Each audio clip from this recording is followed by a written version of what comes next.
Long before the war, the orbital station Pharos was little more than a navigation hub, a lighthouse guiding ships safely past the storms of the Veil Nebula.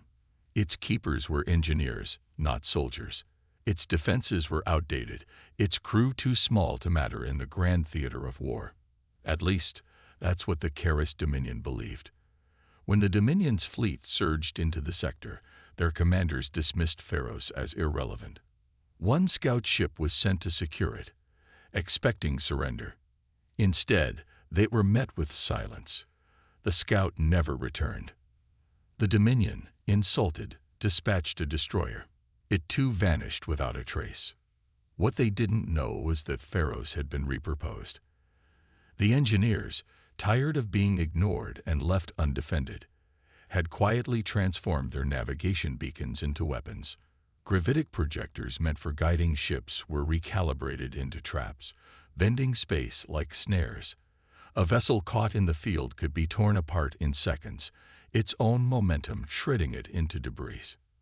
When the Dominion finally sent an entire assault group, the truth was revealed. As the fleet entered the nebula, the beacon lights flickered to life.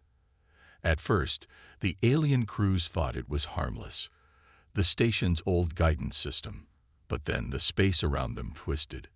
Engines screamed as their ships were dragged off course, colliding with one another or torn apart by sudden rips in gravity. From the station's observation deck, the keepers watched silently. They weren't soldiers, but they knew the nebula's storms better than anyone. They lured the invaders into ion maelstroms, into collapsing plasma clouds, into dead zones where sensors failed. One by one, the Dominion ships disappeared, swallowed by the very space they had sought to conquer.